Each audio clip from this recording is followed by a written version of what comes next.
ngal be konto modu boja mbulol mutan dintal no ngirim boto foru moto sene murun tan nan ko de ko ngela audio click len ko mbatum ma balla moyla sayda nga balla moyla bojam bayla ko moni nyata petiyata modu bojang nke jan sela kuma kan wanda da man din doron ko ngam UDP modu bojang ni aje UDP ni baka bende bari UDP ko modu bojang ni ya ko sibirin 2016 dan ni election no yale before 2016 election le Hussein Dabo soro modu boja UDP ko dibe bay campaign min to ko la Gambia ko imo withdraw ko may ko fo yaaje me Hussein bula o ku kilingete modu boja ye ni lale ikata ba yun feka fitarangol be ka fitarangol ka yaaje me fite kaita ibe fintita ka campaign ke yaaje me ko fay Hussein bula ka tila pati nyaton ko la manya namuta andu niya korosi ye ni lawo koto le ni lawo koto do or die yela support be tan di Hussein Dabula modu boya mina nan tella ni executive politique kan nudele ka baro agents mun tole pour yaaje melo kola munna da fa bakar tombon data abe moli nyaton ka yala ba sulu saji ma yala modu boja ka mol ne mol lo kodol mbe dile la molbe ndole molbe borle le suta tilibla ulara to bonja non jongo ata Gambia entire Gambia history kon ngala ni executive mo ka mol nene ka kumota ka fo mi yalon ka man soto yar fo kuma kan wote telefon ka tibe jam falo ba nim mol yele kumol fo mol ka ko ha ntel be ka ko mol ke agents le dron minu man tara wala bar UDP bi min fo le dori tadi UDP makabende bar UDP ngol mu foro le timbe Hussein Dawo no diri 1996 ko bi foro man tandila nibe Hussein Dawo no diri 1996 ko bi la be UDP parti ko mo be mu foro le kata dupe na ne Hussein lam adiyata ya akole yata ni Hussein lam ay umi ini Hussein Dawo lo wollon foro bandale ni executive o yaaje me min no nuliye an Hussein mantara man say yala bara UDP ko ba noma ay fensu ta man fensu te ke bulo fay nyokane be patiyo fa saka be donation dale dawda ya so be patiyo sambaka walla bandale ni executive o yaaje me ku balle ke ni ya ko ke ay ku fe senate ni la family ha ay ni nya sifa be le ke ya ko be ke bi wolle site ko ka yaaje mele jamfa hasidiya ni wudiyala ni tafale ya ne barolo ko do muta dunale mol meta ni fala dunale de biri ni ndiya mo keto manke biti dudi pin ko le folo yi wanya mol mon som nta fon aw mon som yudi pile mo jam mol min ni ka diyam nka tan di do ka fanya ko kunta akonye be malo sotola o man tara chapa mo ko no yudi pide wol be le mo ko mal la ko akonye ko be malo so ta tan le mi executive for mi ibe kelo ka kele ko le be ko do dile la akonye nun nim barolum nka en ko ali mol bula akonye billahi wala lumbe sile be malo so ka tu ni be disappointment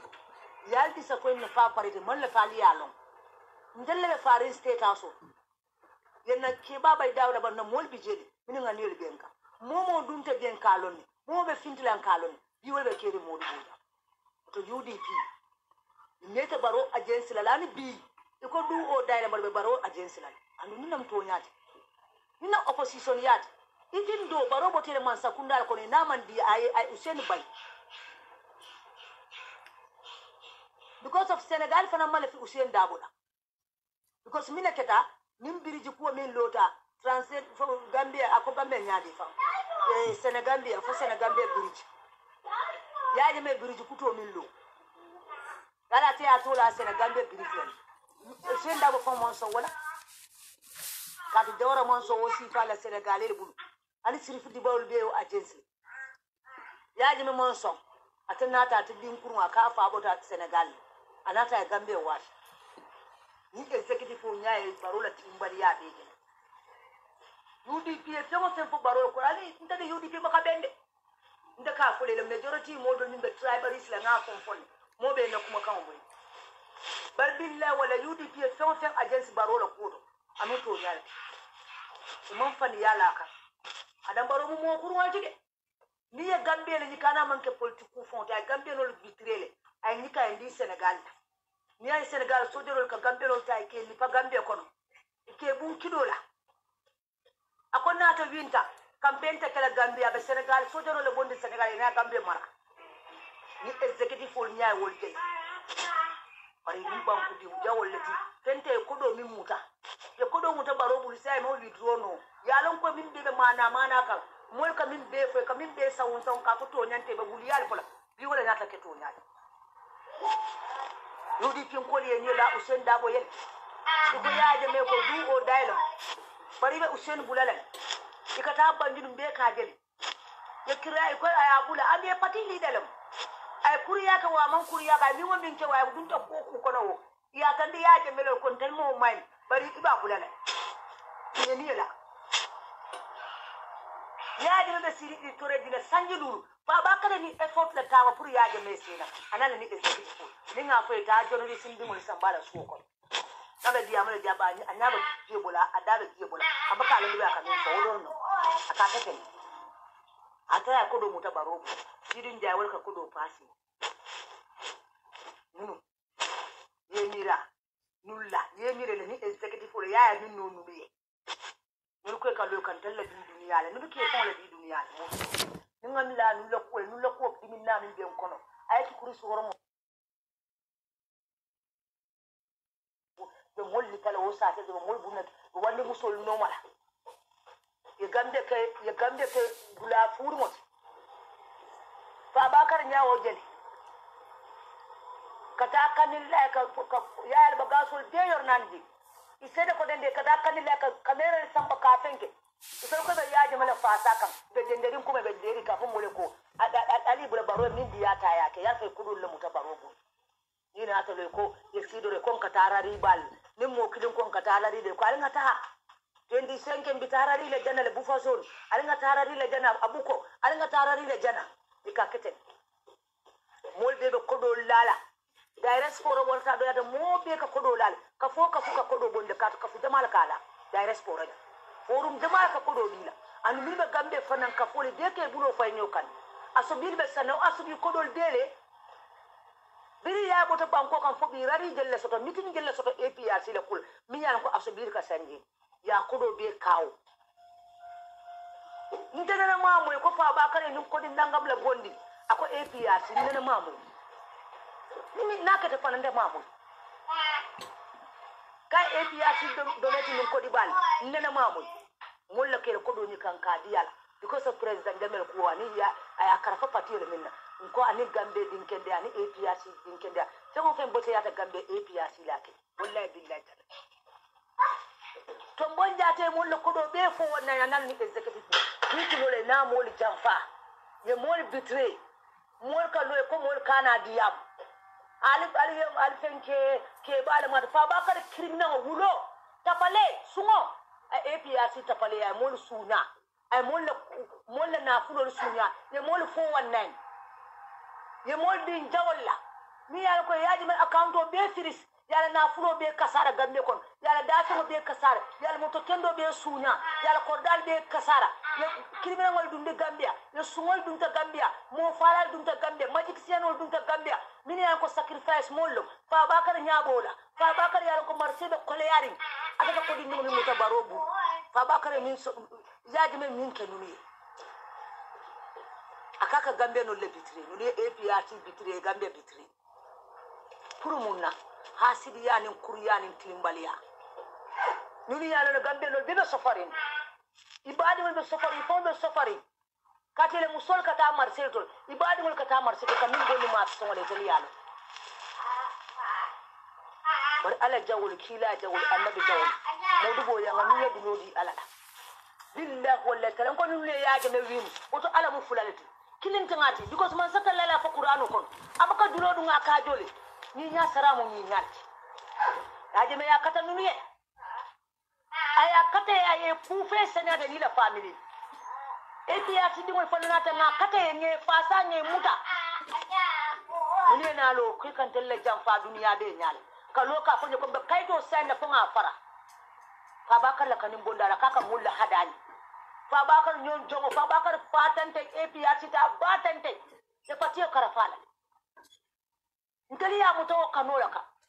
ko ya jemele patiyo karafala ma president de ma respect nyam ko batu nga respect ko nyam mon ko kodo bondi ka de la fa ni mu din kurngol nike ba jahilo billahi wala modu boja nka kamfa de ni ko kuya fente ngamalo min ngakelo minke sanji jelme kelola ndal ko numu motili no dal fa numu mojen ke ngol ko mon tay mba forom fa fora mo mo ke eme ba kita forolti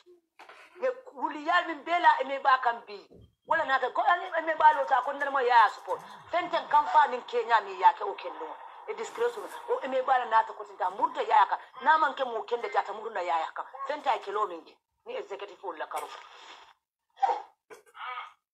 are eme ba wol no forolti ni apply bo jangol be Suleiman Nyasol ibe mo forolti ha ay mi ngomi foyeji ko to wala nata finti bi so nu nyom mo tilimbalu nu nyom mo kurwa mo kele kodo bondi kadi nu la yaaje mele kola fa ba ka de mo ka bulano mo president de mele ko alene mo dan tan dibal bimbe jafu jafu ri nyomo no billahi wallahi kala ayatu kursu bil ba mo la fo la ba mala gambe banko kan ka bakar mo du boja te sa lan ka alamin batu fulala kilinte le yaaje me wuri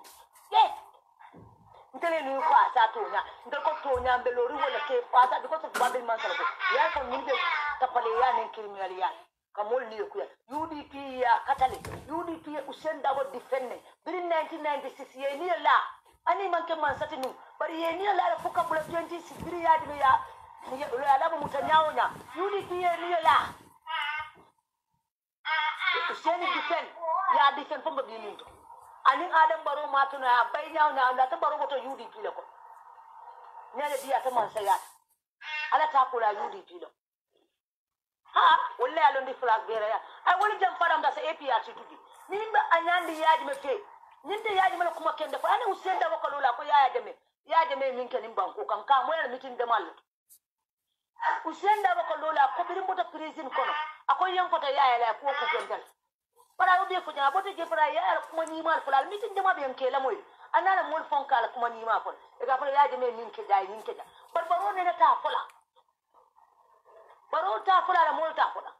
ko baro fon ata fon mo ka fo aya ke enemy ani makisala wol be laari nyoka to bonja ta kaka si akaka APRC lay ni liyamte ko UDP wala probenoti ha sidin ala jawol kila jawol wala min fa bakar wol UDP be le foreyal wol be le foreyal katibe Usain Dabo le noma UDP le candidate o bayje min yalon ko bako son Usain Dabo ibe kancan ko baka mo ko tele executive wol be nyame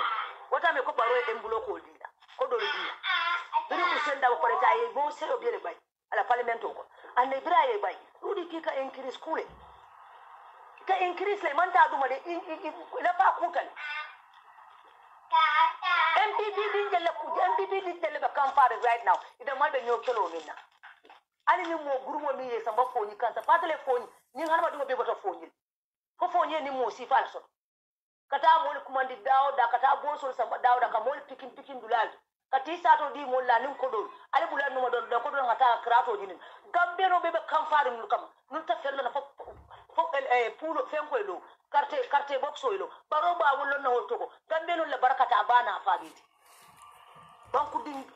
din kendo mu gambe ndimoti Senegal be marakam ben torale ben halakila ana man ka politique gambe dimol nyaabo nyel daba ko leari fenko daba ko leari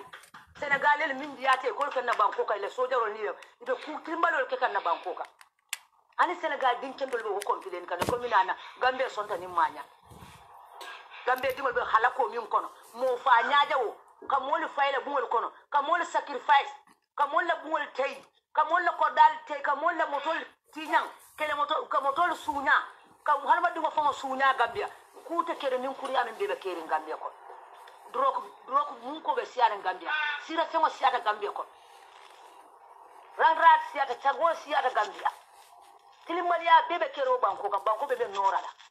ko de ta Gambia no lu mo be complain so be expensive ta Gambia no nyaay wo je be kumbo mi na nin sandi lulo wol ko e tayta e kata baro la ya kata cartel di baro nin crowd mi ngali ajata nata da fofo ni ni mosi kata mo ko dawo da ko ni diko be siri ko ni din kendo be siri la mo ko ko ni da din kendo be siri la mo ko mini bal barakate fal barakate boto baraka family to boto la sidi kendo lu bala be siri la mo ko dama stupid ta jam kata mo ko ma duniya dawo da kana Gambia ton konna kata mol jirka bosol ni ka kate samba dulal ibota bandiru wato mine wol mol samba go dulal ka mol samba dulal to kate la dulal ali ngata ka kodo di mol ali hin Gambia no fo stupid ta mole be nimbulo kon foni mol be yalla mimbe foni kon foni kol mam fu foni kol wol man ka barakantante wol barakatale ibale duwa soto le fale duwa soto atel min bal man duwa soto alfa man duwa soto baro lala nim mul abal bulo ko je barata kan lala foni kol kan ko foni kan salala ta de foni be ta da wudula abe wuliya nden nko ala ko foni dimol min ta da je findi e fawol ko you know everything executive for ni pa bakar nala nim mul modu boja munu timbalol let mo kurma ti ni nyonke ba tawo ni nyonke ba kurma birin Gambia history lota mo nana mati billahi wallahi mo dubo ta ntel disappointale mo dubo ja nuni mo kumbodi mo nuni mo niyol kuyandi e mo fadi fondal o jamba ala da kiti tele nuni tema e UDP wala problem on UDP manka problem ti jan mu problem to banko la problem to nyabala and the rest of the family party leader support. Sanki mo ni fene yale mebe no. For the wol do UDP. And no be majority dey good. Mo ka bo MPP le kata UDP nde ya gen. Hey, bimbe kering Gambia you know. Adam Barrow billahi wala ke banko mala bari be gila. Ite ani yamina ke billahi wala ke nda wasanya wonde. Nda entire family nimmo ko tan won. Mo ta carte dilila. Sa carte dita mo furin binna ani tara Senegal bele kama Guinea Bissau ko ina si Gambia o ma tine ite sinna man sa yato na bota Allah subhanahu wa ta'ala bal man fam be ndiro December Gambia na ni ta ko man mala Gambia billahi wala ta'ala mo fulay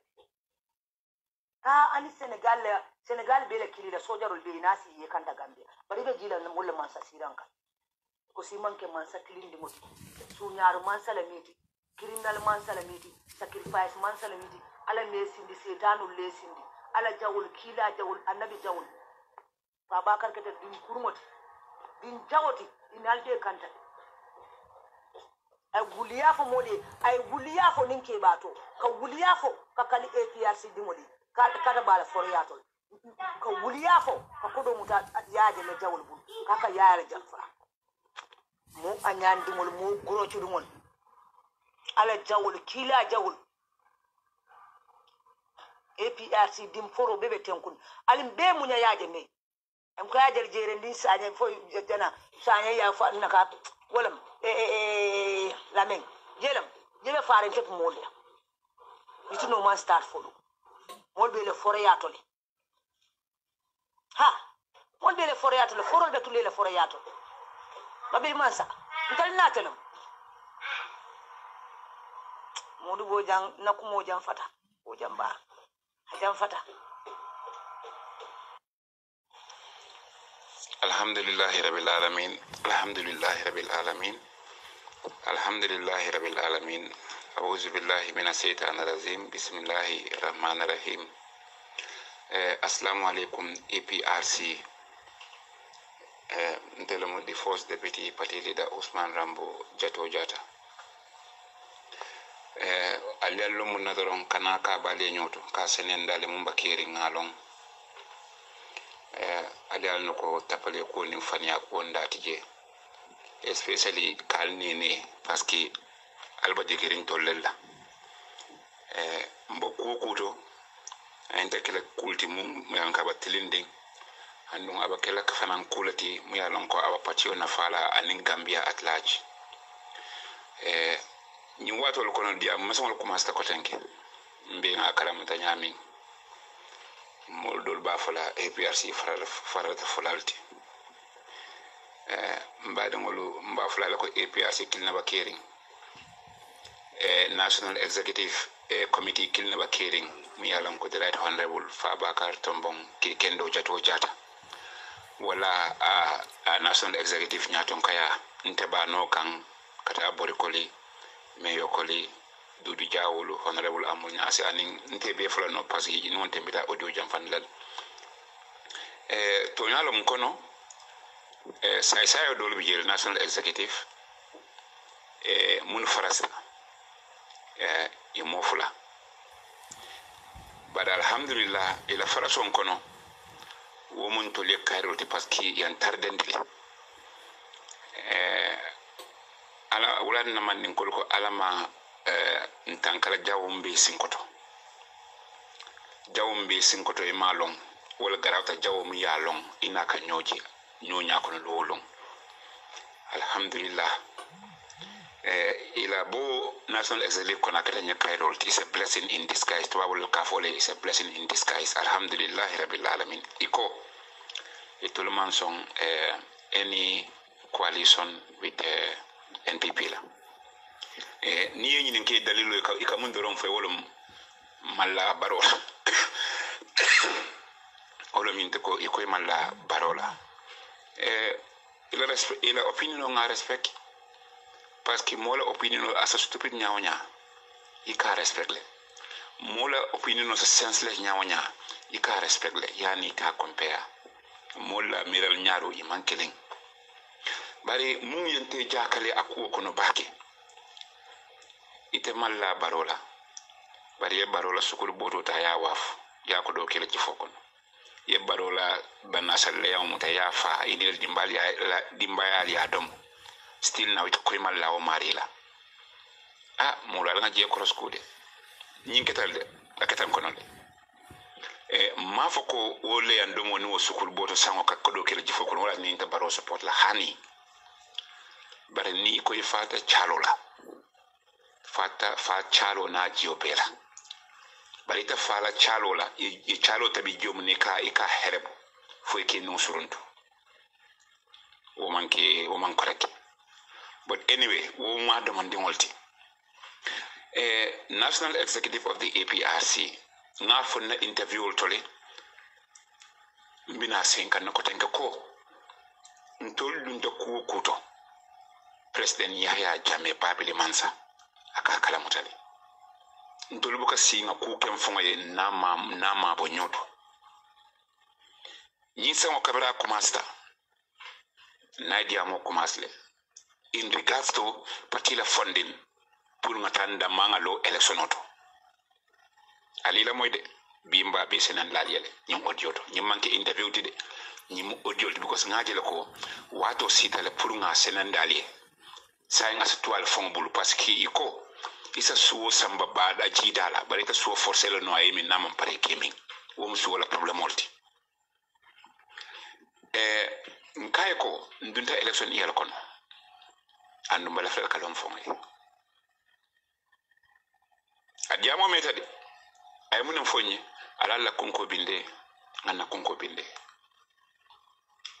nkaye alhamdulillah ntada ngana konko binde ngamoto tambonde ane million saba nga try ka call back masotono but jani wo atra 2019 ata fonlen toldu nyin coalition diamo kono alila moy kende kenaki because ntol nga lon ko baroy mo kinan fulani nga diamo tro atella telen tol call fani alman longola andunta silal ka sen kan aliam komandi dawada that is Rambo anata nyami mba fulale wala nyama committee mu nyi coalition diamo ko masa fon la select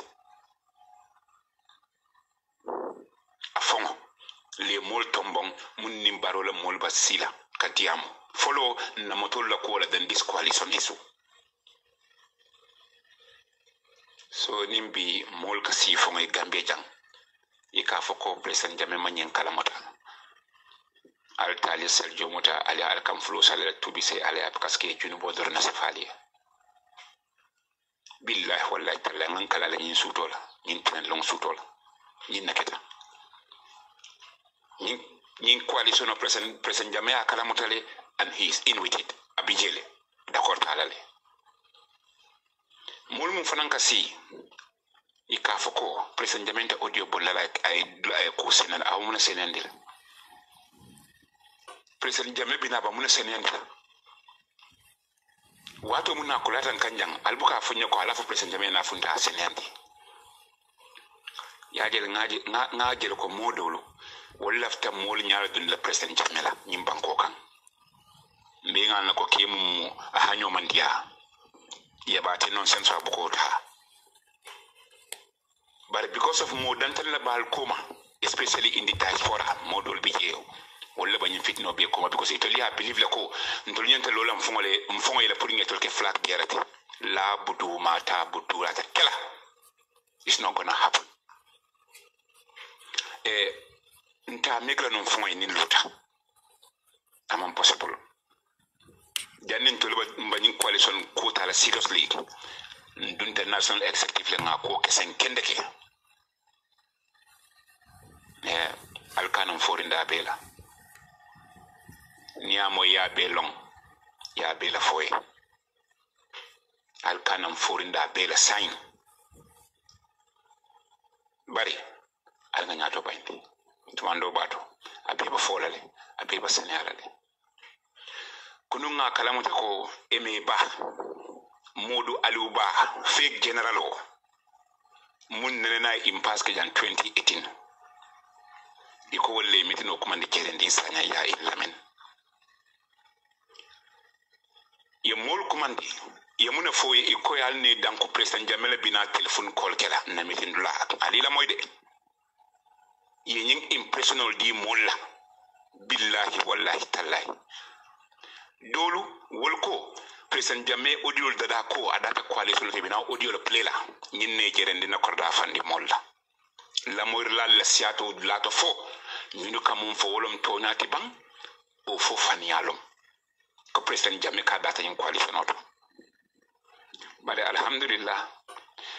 ngoy ko national executive na president jamme muta ngani senengol la ulat na sacrifice ma tay man sacrifice o ke pour mfong kongola ni mfong kongolom de nun tata juna parce que tonya yetelin nale ya ofal dinna na turn down aman jari nyawala jannim bannu lamba tala mba frère de donc APRC bay bay ndol felen katale momo mun diati parce que molla tata mun ke tela fem mankela bari yalon nganyum falil andum ba sen kanabi ntol jata fulul dankuto kolembala ben nim president ya jametema dankuto mun kolata bak andun dankuto senari mba jata nin jamel history president jamme fon la fonye telephone to over 2 hours billahi wallahi tallahi ntan kala le fata afon la fo so kabrin jiren de kijo bota ngal na ko nyin jamfan nen manyi no miral na tema na patili da honorable Fabakar Tombong jata dun tanto fola ba alngatan hakilola forol sodata forol mambam fala forol banyim banko kan forol ba APRC le mambam fala anno alma alaytun nyato bari alhamdulillah mol nati danku lamen jerendiya moman ku fenyolong sakono ka fenyo moman ku fengo ku long sakono ka fenyo wele talin dima fosu kuta mol mun tata jali nyinin kay ni mun kesale bota jinga audio moyle ali nyinin kay mun piko audio kono same old story kabrin 2018 we wa mbe nyala jang emi babo tan kono ako atata mun tole UDP nyana bita UDP atata mun tole Fatu Network APRC jawba atata interview di wallal anin jumalo interview ke wotemo Omar Walid Cie a video bambulu ngamba na funga download nga archive nga mabu because nga nako binyo longa basilal and bi mbolo kono emi baye mum be fo ay jumala kumpa jumala mamoy ako anene man APRC support alila moyde aka anene man APRC support anene man carte fa APRC mba national executive la bureau to manjay sedo lu siata chat group executive nale momo lonji ali nyini kamuni o mitino mapi mba na dadi kono jibela maybe in the next audio mba na long fulale long min eme bayo fo wotay ma teleba honorable tombo njata nokan mba siri mbiroto because chat group executive for ko lafta the executive la midla pour la conscience aris can you imagine mba siri eme be kamera ni moy muso benawla ako hey look momo ya mere president jamme bina janna e banko ko nak you are fooling yourself kabrin jele nganna stand star against emeba ngana ko nyin kula ba ko na mamum fu ay ofon ni honorable tombo njata ni mol be la nyala de bara ning honorable tombo njata fon ki de ta daming ay bom selo jolom wala ay mune fo akay sa ako fo oncle tombo ne akay ni ke nuna ta jamba amsala nga kuntum na samba maltu billahi wallahi tala ni nga kamala kan kana so make bi wol na ta si wol ka tele la president jamel kayrol ka tambin tolti mum bora APRC tata UDP apota UDP NPP andun janning akabon tol kono ay letterol sifeko a resign from the APRC so na APRC ko kate danko walla hada ma dum kanyina juna mbaade ngolo ala ngang hakilo mo rendu koma ba ala nga koma cibi ala nga koma fele ala nga koma fele anin juma former speaker Ablay Bojang nga respect ko stay back bari aba undermining mun na towards the national executive nga believe o respect ko mbay te nta horomanta yala de bari o respect ko mbol cenki la nga tonya fo nyoye amete executive o undermine lale e me batata ay imamul la kintol kam pour nga balala e murun nampati kono aboroje a speaker fongo youth kata bori koli apro ina dandan honorable Fabakar Tombong Jatta ya pour ye yon fa e murun nampati kono ngene be ketale abe ketala mamme kabra keta bi audio wala fa jam fala de because fonga bale nyota senea ye kawle be lan kanni ko yen sanne karo kali ka envelope brand wanol di executive for model including the fongo honorable Tombong Jatta bakso jete lord mayo yanko ko lan so on kamo be si fa fota bari ba fal ni tala ko ntam fonla ntam an established business ngolo so ika fa scantos Gambia before mbaten na politiko kon ma fon fanka ma yata de bare mbulo yen ko be mbakire janin ka dum politiko kon alhamdulillah kabrin president jami asungu tin banko kan nena mallo mo lo bunda don ka en so ma fi songa de folo ala mo batalan kande so maje munatinna mba president jamila life put la at risk kala life mo get to NPP awuzu billahi mina seytana ni ngake billahi danko do samota nga tawola tanyo en president jamme ni nga jamfa alma alen halakina en jamfa ngani ala wala nyola wolom nala tawoti forelo wala ka bolintol baro kono ntol manke sungulu chawrin dinti mo senengolo wollen tol wulo fore ya kono yankulu fore ya la fanan kan kono fom menta ngam fon soto I'm not going to be emotional at all. Be to nya fo lungolom. Kam fatije fentije na kumo fo nyoya senea parce que na militant jama bije iba jahasrin ne because momon ka duya jang bakawo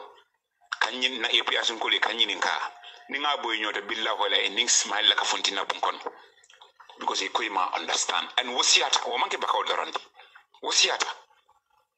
momi yalon ko hakilo ba ko iba confusion because of india mason bari alila mo na audio la alman lon fani afola aman jari nyala because nte man fongo je ko mbado ko kele ndi nes ko man fongo jot nte I have my business to run. I'm going back to my business nte ngolo long nto la karam man jamfa you are lying. Negotiation on ying almeta fere ko kabirin 2019 2020 na pati wa baro yale ning RMB ni osi ning arabo mun kana sininding wala bakela lokun lulutim lokun lulukun fare mutu kabirin ning ngin coalition agreement o kumas ning araba nala sininding ko lumen na bana press conference kala. So that means ko ning karo mun bota kono July coalition ready amo kumas ta volto na mero senator ko di nal malla alin kumande dula to ngasal jom tan ada kam flo sal ngambulo la alqur'ano kan ngakati han ko ma jibe tiye aman jere nga fan ya fali aman tan na fala fen nan sawosto nyin coalition otole billahi wallahi tallahi nali alon ngamun kufu albal tulu falat nin jamme songol belale ali abula di right honorable Fabakary Tombong keke ndo jato jata nokan I enter ke committee nyaton koti ntelom the chairman of that negotiating committee and that committee kilon ntolla fana nga negotiate fongo motol nin ko dol soto amanke mansala ko ditide parce que nga mararan kol moyle iko mansala ko do awta adi APRC la abe fania hanto nyaka sekilentije mol mo bonna kirim president barola wala kay no ñi mayna kala isuti ning APRC tima batu nga régler sen motol ñu moto senen namu andun talam motol ti ntol ba sefedi motol bala police ya transfer ñi APRC care of honorable Fabakary Tombong jato jat wala ba motol bala ntalo motol ti akoyata mu ye ñanew is your problem. It's our vehicles, we get them back. Jumala na motol tambulu jumala marol kono mbingalon okay na chutum nyim pro be APRC atelen tambinda kono atemo kilimo le naka eme ba wol use pour yena idun kono yamundi le tolalong amanke na business. I don't want to know e mone dile yele dila bari mba tandile ko this one it is not going to work. Ngatol yalla metno kele kono sa intol ta soje mbatol finish lal mbulo malma mal kelendi manku kal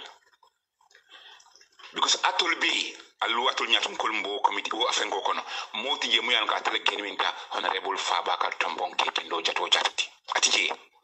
moti je mullon tati moti je mun faham tati moti je muye gambela luwa long kata mi nyinke bare ngola hey mayna yinke baari mo jola nyinna billahi wallahi tallahi nyimman ka joranti anyante nyinti almay na kala ken bila sita nyinata kununna bi wala sita nyinata kununna bar sama kanal de al nga sama nibo anyway nyimitino kunun ya mol kumandi munna ani mol nata munjeje imankeling to nyalum iko mosiat mo man sia korda ko metino o mo ko siale bari ya mune mol na fe mune mol wakilinde kate dan ko nyulla wolom ko doko president jame bokol kala ni ba metino la mo be sela mo yar nyola doko president jame odiol da babulu ko amala fi coalition la be fania fente kuto da ko no fo fus fo nyokensan butun APRC inata ko tanke the same old gang e me bala groupe nata ko tanke nak malafi nene bu kala fi itolle nata murun nan iko yon ko nok kaje ko president jame kana murun nan nyim banko ka wolo mu simoti because definitely mansa ko nanga den nyola alen tambindi al lafta mun nanga kali atul tata wulal fo e jana alko noto coalition wala nyamu yo jaba tera touch ban yin coalition is almost done so atul militantul muy ban ne kan mbali ya marla altal hakilola nun talbita malu fulos because ning eme baya bere jana 2018 mo jamala kunti mi han biya maloba modol nyato de alkana son ime ba na la grupo anen na nyi mo fulul mot executive kono kati man na fa fenna hani na monthly contribution o ibuka jo sanji fula julo le bela mitino ni akoli bukeje so akam ko nyini la agenda stola manke biti so ni wol koy kanalo iki fonka to le hiroti ibokira to le aje bari ngal dani alternal hakilo APRC militants alternal hakilo la ntol ta dum la ku kono waya bay soma ni ngal jemban ko ci milam bedo kam manke o dengolti ngal dani please alternal hakilo la al nyum ko ala ngani kono tama alta annal la kulla da ngoli titi ali la kumol mo la ni la kumo moy ñunu dino ni sawo president jame kana singlo jala lanko eme ba ina asoron coup d'état 2006 wo kam fa ba kono hanimbi so nato li believe la ko wala ba president jame kana ka tambin tol ala kilo annal la miro to la tamude nta fala le lan kam bay fosde han in to kela ki balo malti metal nyatol kabrin 2017 nga wulo tei nga nyasi fobi binto lo mo jawti binto le mala fi president jamel kairo binto le porta ka president jamel jamfa namolu ala jibal fo ngidoro na fala nyamin isa suwo samba badato jidato barka forsa yemi wallahi mo sambo so oto suwo fo ngala bulu na tete le fasainde sayang ala jibe mun betatal to alwoke wolum yamalu tin samun dino parce que diamo nga kele mbatata kuri nana ta nan funga funti nga senen daliye so malong what is going on but anyway ning ala sonta arabalungo karo tilifolo at the Coco Ozone Resort and Spa mumba bijilo highway kan mba press conference o kala je nga jele kabrin tata da samolo je kunu hasidul wulta Facebook ko male ko do bonde mun tole pour kata Coco Ozone kada sama auto manta da sama tata mitino la jumala sponsor Dr. Honorable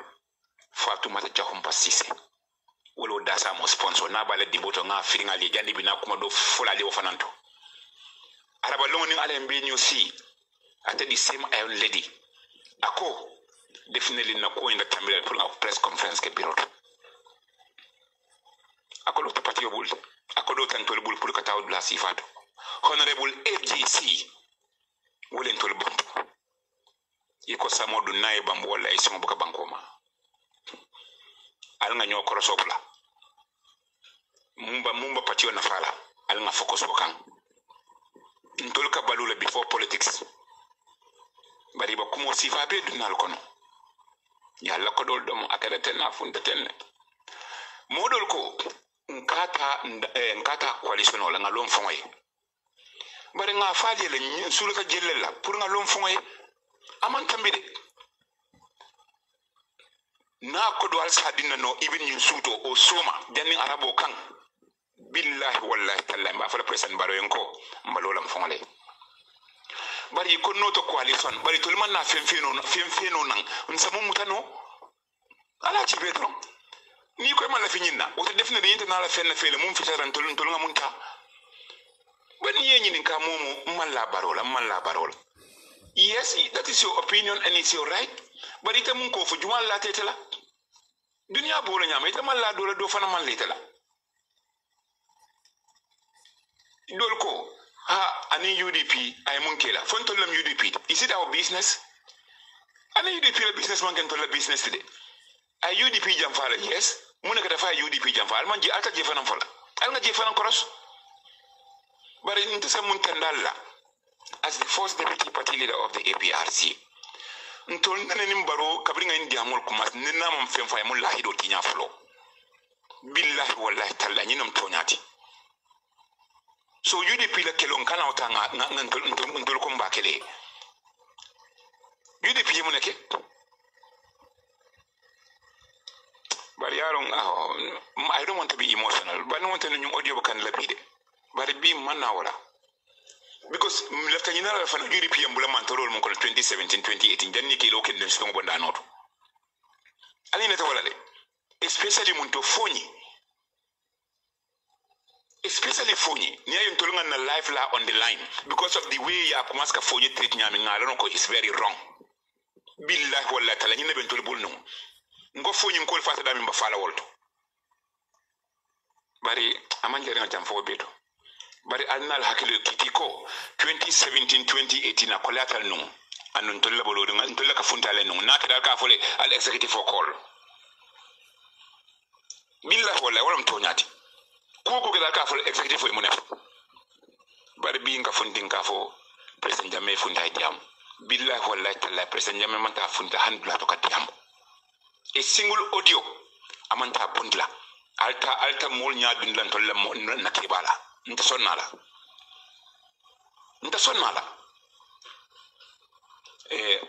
audio total almost 25 minutes mba kuntulo janne nyimu commence malti mbina mo mbina audio do felana nyi watol kono mbal tintula mbal jayla ala yo assalamu alaikum MPP games number 1 yo albadi malemu Hussein Bay Sankare yo mbadi ma ngela diamo moy le ngela banque moy man din ko ni ko nyino e mako iba fola ne te tolu fana sero kanya ntolu man na jang pour ka femfo menga lonko ani sariya mo manke klenti because monad nan ka foko ni ko nyino e mako iba fola ne te tolu fana sero kanya menu be alfa ya palasola itulule be nyi nafikol employment ka itele ka nyi nafikol powerful ka bokunu nga odudo la moy barinde amanjare nga di amoto kato mandin ko le men fe ko ni lo ta finginda buokono imanya naka jale amalo ababula damedo nanyi mande ka ngale ala moy ni lo ta finginte buokono sumanda juno ite alo ngo finginde le moy lo ta la buokono kana finginte bilemde amalo ne abetabula la damento bar mobe yalo no ko buona ta dulalo membe side college kan United Democracy Party amanke solma patiti nimme ngamuta solma patiti woto itele yake woti ntelu manna jam pour kana fanten to mu jomale ndella haju toto ntelu memme ntelu sula olo nyindi ko December on the 4th President Barobe tambila nyaadile olo ntelu sula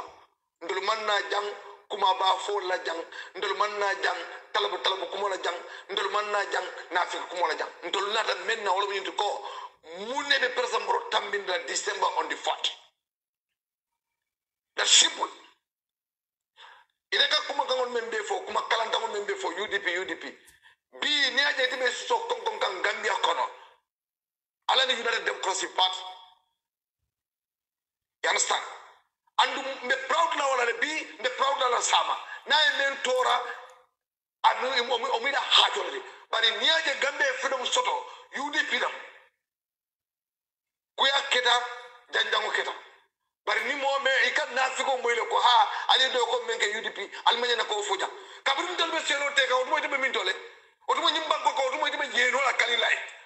o mo jang fen fe daga nyimba ko jeno daga tale mo fa daga tale ka nyapi mu ka kala na frota daga tale fen fen dunya ko kuriyala mo daga tale ko gelle man da banyim banko ko mi ko ni yaaja ni ko yaaja no mambeta o da manne man daga Gambia ko no jam ndalle mo ko ke otumo itibe jeno la kalilay bari ni yaaja ndol mo jeno kuntu inata e kaftan tolla woto nyanta tempunale by force no don dolbe tempundale by force because ma sarkulole kuma kilim fo tali ko ni ndum tamola bere kido du rango bo lundango na fata a bere kilo la ka durango bo lundango na de la korda kono fala bere kilo la durango bo o de te fonga la tawde al monti ndo to sonna wala bi o nafiki yakini mo menga lonko ay APRCT o ina MPP da ka foka bela tela uti di travelism ndo Hussein Bay Sankare am not accept that nda talabi travelism obe kunna damento ite menga lonko mali badiala ka ite bulo ko kum tam for UDP men kala nyim banko kono ka 1997 1996 kata bulo out 20 system ndol ngalo ne menketa o tuma jebe min dole ibe saw na patiol ko bile sida daga sike ike so konko bari deme so konko ne mo because yalo no ko MPP karambaro le siata ja wala tine daga sike so konko ika mol neni ika tra galas mo ko ika tra iro sando ika mol jabe brekla o singe mo ite mu jomale ci yemu ne kata ite tundo ko dene ma hanin kaba fongo samballa satre ko kaba fongo kaba do ta fongo be dene ma samballa satre ko ite mu development ke la satre ko ite kana podi na nyim piko bol sandoro ni wulde e masimata per dula ko daniro alkana mol diamundi. This is not tribalism party, it's a national people party. Nimme lafta trabalisi akela je mo kena yo e kay insura de Senegal suma ADC te so ñu wata mona sabu malo bu ñoo jënd fi so ko calculer Nigeria ñu ko jëndé fo te Nigeria ñu ngi produce 90% malo bu ñoo produce lek mo is about 3,000 saku malo 3,000 waaye duñ compare suñu bopp si jiw waaye soo seetee sax lu ñuy wax maalo bi dafa seer man bu maa ñëw fii laa fekk maalo bi price bi bu ma ñëwee maalo bi wàccoon na bi around $1,000 wàccoon na bi $1,000 sukkur man ko fekk 1,800 man bu maa ñëw as président wàccoon na bi mu ñëw 1,100 flour bu ma ñëw is up to 1,400 bu ma ñëwee wàccoon na bi 800 waaye nag am na yeneen yoo xam ne it's difficult pour nga contrôle ko because Covid ñëw na fu mu nekk ne continué bu ñu doon xaaya 5,000 waaye duñ compare suñu bopp si jiw waaye soo seetee sax lu ñuy wax maalo bi dafa seer man bu maa ñëw fii laa fekk maalo bi price bi bu ma ñëwee maalo bi wàccoon na bi around $1,000 wàccoon na bi $1,000 sukkur man ko fekk 1,800 man bu maa ñëw as président wàccoon na bi mu ñëw 1,100 flour bu maa ñëw is up to 1,400 bu ma ñëwee wàccoon na bi 800 waaye nag am na yeneen yoo xam ne it's difficult pour nga contrôle ko because Covid ñëw na fu mu nekk ne continué bu ñu doon xaaya 5,000 yooyu moo gën a yomb di ko indi soxla de ma Sénégal suma ADC bi te soo ñu ngi waxtaan mu ne saaku maalo bu ñoo jënd fii soo ko calculé Nigeria ñu ko jëndee foofu te Nigeria ñu ngi produce 90% maalo bu ñoo produce lekk moo ne is about 3,000 saaku maalo 3,000 waaye duñ compare suñu bopp si jiw waaye soo seetee sax lu ñuy wax maalo bi dafa seer man bu maa ñëw fii laa fekk maalo bi price bi bu ma ñëwee maalo bi wàccoon na bi around $1,000 wàccoon na bi $1,000 sukkur man ko fekk 1,800 man bu maa ñëw as président wàccoon na bi mu ñëw 1,100 flour bu maa ñëw is up to 1,400 bu ma ñëwee wàccoon na bi 800 waaye nag am na yeneen yoo xam ne it's difficult pour nga contrôle ko because Covid ñëw na fu mu nekk ne continué bu ñu doon xaaya 5,000 yooyu moo gën a yomb di ko indi soxla de ma Sénégal suma ADC bi te soo ñu ngi waxtaan mu ne saaku maalo bu ñoo jënd fii soo ko calculé Nigeria ñu ko jëndee foofu te Nigeria ñu ngi produce 90% maalo bu ñoo produce. And international news stories focus on Africa. Hello and welcome to Focus on Africa. I am Peter Okwoche. Our top stories. The European Union confirms to the BBC that the Gambia is refusing to accept failed asylum seekers from Europe. But could this have anything to do with upcoming elections in December?